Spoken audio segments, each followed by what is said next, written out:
Josie Duggar has never been a vocal child, born into a household with rigorous rules, fervent religious convictions, and obeying directives. She had never really owned anything in her life. Everyone else made all of her decisions, including her speech, views, and clothing choices, long before she could understand the idea of free will. She was forced to keep her lips shut, do no wrong, and always think in line with her parents' expectations as a child because of their strict Christian beliefs.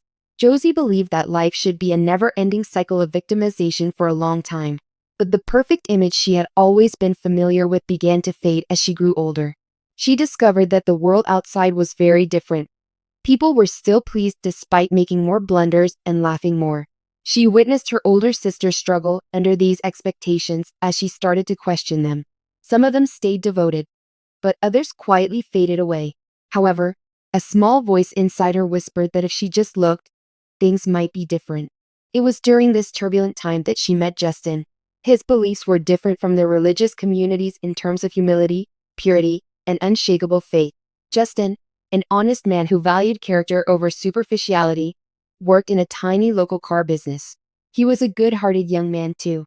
They met by coincidence, and their first conversation was a typical one, two people talking about books and dreams. But what started off as a lighthearted talk became into something deeper, something Josie had never experienced before. He listened to her as a person with her own ideas and opinions rather than as the famous Duggar daughter. Josie realized then that someone had taken notice of her. It was frightening to her to feel heard because unrequited love was considered disobedience. Time passed. They corresponded, met behind closed doors, and talked about subjects that were taboo at home. Equal rights, hope, fear, and love.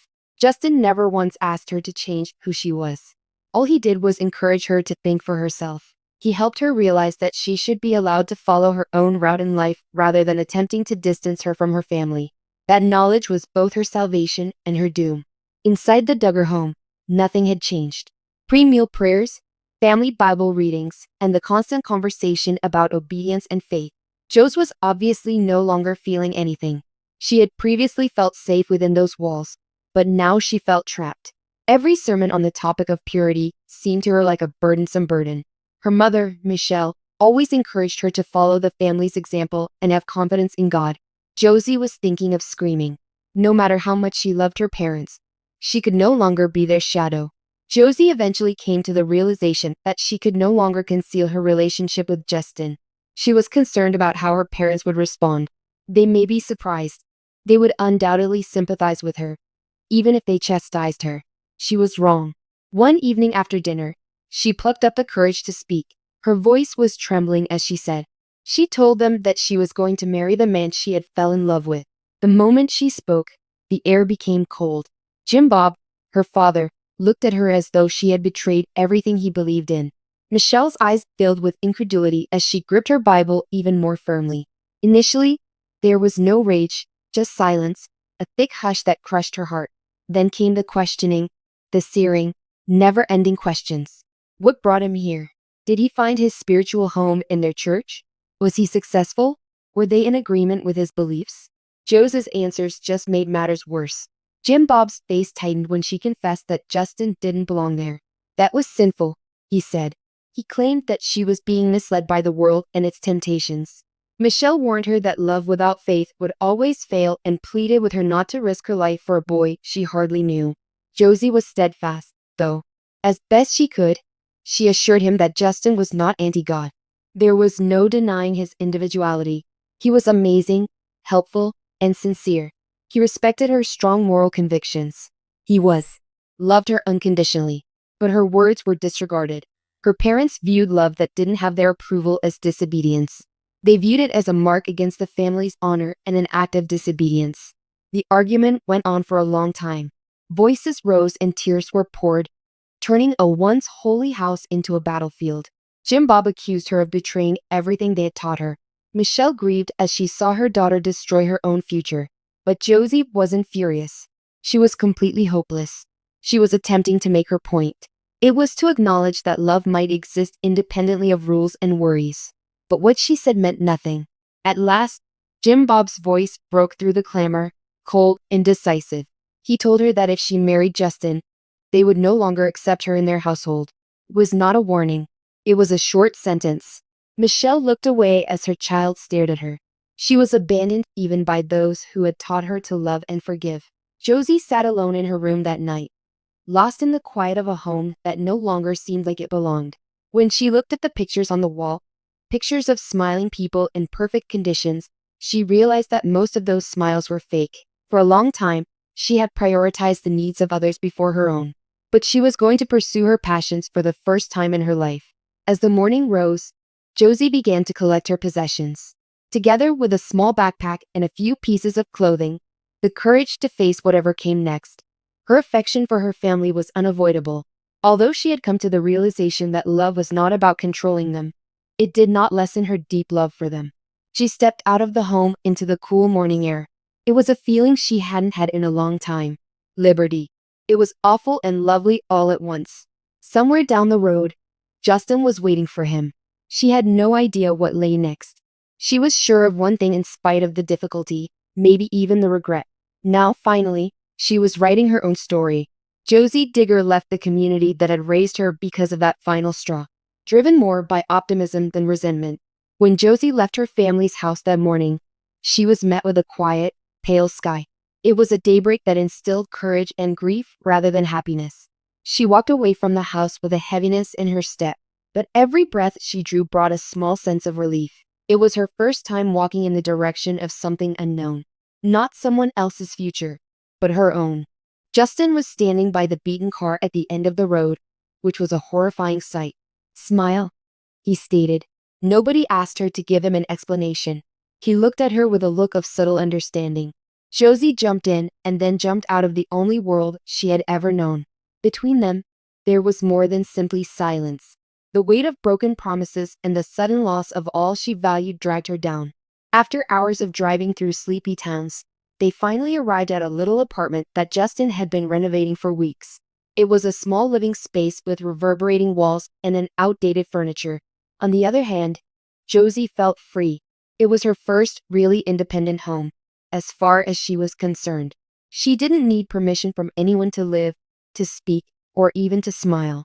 Nevertheless, she soon learned that independence came with a cost. She didn't realize how difficult life would be without her family. Without guidance, decisions had to be made, bills had to be paid, and groceries had to be bought. Josie tried to get used to the routine of her new life as Justin worked long hours at the business. "After growing up in a family with 19 siblings and helping out with everything, I felt uncomfortable spending hours by myself." She missed the constant motion and constant talk of her loved ones. Even the regimen that she hated is not holy. She would occasionally ponder whether her parents missed her while she sat at the window and gazed at the city lights. Days dragged on for weeks. Despite Justin's greatest efforts to calm her, Josie had invisible wounds. Sometimes she would wake up from a dream in which her mother's voice called out to her. She would occasionally try to text her sisters, but discover that they were no longer replying. Her family's silence spoke louder than words could express. Have exchanged messages. Still, she refused to quit up. Josie was hired by a nearby cafe for her first job, which was part-time.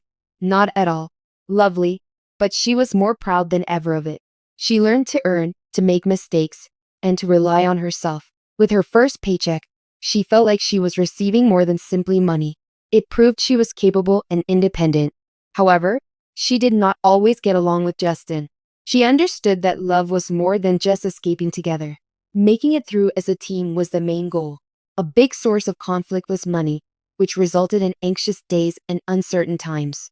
Sometimes it was difficult for Justin to understand Josie's past suffering. He wanted to protect her, but she needed to learn how to protect herself. Despite the challenges, there were some enjoyable moments. There was a lot of laughter, late-night chatter, quiet dinners, and mornings spent making plans for a life that seemed entirely their own in their tiny apartment. Josie began to improve little by little. She started to perceive herself as a woman overcoming obstacles in life rather than as the disobedient daughter. The letter finally came.